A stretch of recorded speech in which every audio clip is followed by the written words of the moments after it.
Hello guys, welcome to my channel. This is the 27th tutorial in this course, and in this tutorial we'll be continuing our discussion on forms, and we're going to check out some more form elements, right? This is the form that we're going to prepare, and we know how to have the first name field, the last name field, and the gender field. In the last tutorial we built the form till here, and rest of the fields that you see 1 2 3 4 5 6 and also the submit your form button here, all these things.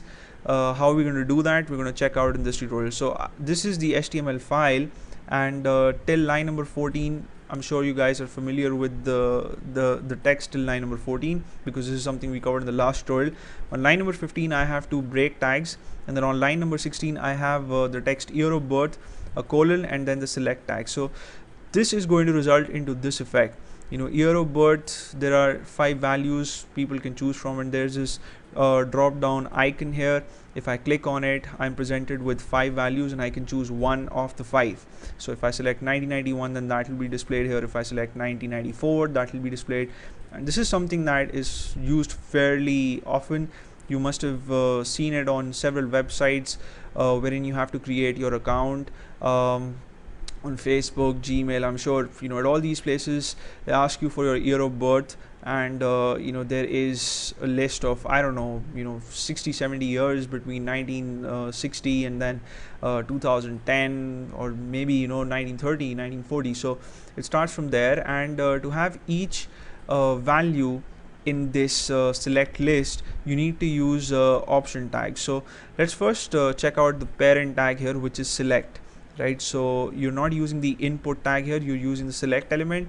You type in select, and then obviously you have to give a name to this this field, and I've given the name year, and I've used the name attribute. So just as we did with the input element, I have used the name attribute with the select element this time, and I've given it the name year.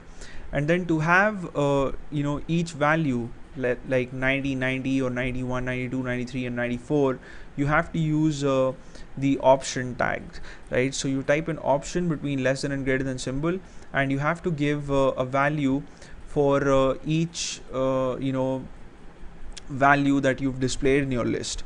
So here it's simple, because it's year of birth, so you can give the same value to each text value that's displayed in the select list. So for 1990 I have the value 1990 for the first option, then I have 91 for the second option, 92 for the third, 93 for the fourth, and 94 for the fifth. And you also have to close your option tag the traditional way by using /option after the text, right? So if you change the text here, like if you change the text 1990 to 95, then this text would appear in the drop down list. And if you let it be 1990 here, then even if someone selects 95 from the drop down list, the value that's actually going to be retrieved is 1990, right? I hope that makes some sense. And then I have 2 more break tags on line number 23, and then on line number 24 I have another simple text box, and this is similar to the first name or the last name field that we have in this form. So choose a username, input tag, and then the type for it is text, the name is username. I have 2 more break tags on line number 25, and then I've asked the user to choose a password. So choose a password, and then I've used the input tag again, but this time the type for it is password, it's not text. So although it it is similar to the username field or the first name or last name fields, it is different in the sense that if you type in a username in the username field, let's say I type in MADHUR, you can see the text. But if you select your type for the input tag as password, whatever text you type in, you can't see the text. You see bold, whatever these hidden characters are, right? So this is the significance of using the password type for the input tag. And then again you have to give a name to your field, and I've given it the name password. I've closed the tag, and then 2 more break tags. And then on line number 28 I have the element text area, And the significance of this is, if you're asking for something that can be long, like some people ask you to upload your resume, and some people also ask you to copy the text that you have in your CV and just paste it. So CVs are generally long, or if you're writing about your hobbies, or what you're interested in, or if you're just writing about yourself, then you actually need larger areas to express yourself. So in those cases, you use the text, the what do you call, text area element, and between the opening and closing angular brackets, you type in text area, and then of course you have to give a name to this field too. So I've given it the name goals, because I've asked for what are your goals in life. That's the question.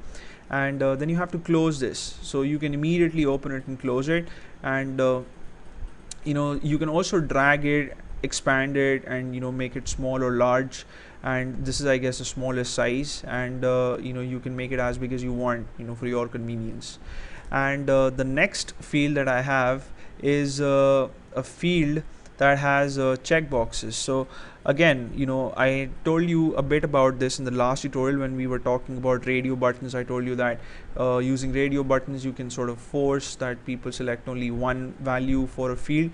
The beauty of using checkboxes is that you can select multiple values. So let's say the question here is, how would you want to contact, how would you want to be contacted? How would you want us to contact you? And there are three options here: phone, email, SMS. So let's say you want to be contacted through phone and SMS. You can select these two, and you cannot select email. And on the other hand, if you want to be contacted through all three, then you can select email too, and you can check any combination. So the way you have this in your web page is by using the type checkbox with the input element. So you type in input, and then you give the type checkbox, the value checkbox, to the type attribute, and you have to use the same name as we did with the gender field here. And the name for all the three values, phone, email, and SMS, is contact, and the values are different. So the value for phone is phone, the value for email is email, and the value for SMS is SMS. Right? I hope this makes sense. On line number 34, I have two more break tags. On line number 35, I have this button that will ask you to select a picture, and it says choose a file. So when I click on it, I am presented with this. So I can browse and I can select a picture that I want to upload, or any file, right? So this is how you get it. I first have the text, upload your latest picture, a colon, and then I've used the input element again here, but this time I have used the value file for the type attribute. Right, so we've seen different values that you can give to the type attribute with the input element. We've used a checkbox value, we've used the radio value, we've used a text value, the password value, and now we're checking out the file value here. And again, I have given a name to this field too. I've given it the name image, and this is we've seen how it looks like. And then on line number 37, finally, I have the submit button for the form. And when you click on the submit button, like right now, I haven't used any programming language at the back end, so the values are not going to a database, but usually you have some kind of programming interface that takes the values that users provide and stores the values in databases. But right now I don't have any such thing going, so the submit your form button is not going to do anything. But if you have such provision, then when you click on the submit your form button, the values are sort of stored in the database. And the way you have it in your web page is by using the submit value for the type attribute with the input tag.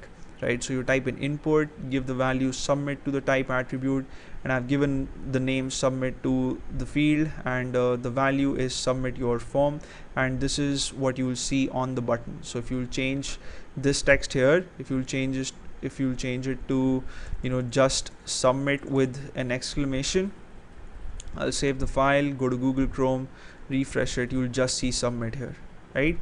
So that's it. That's all about forms, and I guess we've covered up pretty much everything about forms in the last two tutorials, this one and the last one, that is. And I hope you guys had fun, and you may subscribe to my channel if you haven't already. If you have any kind of quiz, then you can ask me, you can comment on the video, or you can send me messages, and I'll be glad to answer your doubts and I'll see you guys in the next video, and thank you so much for watching this one, and take care.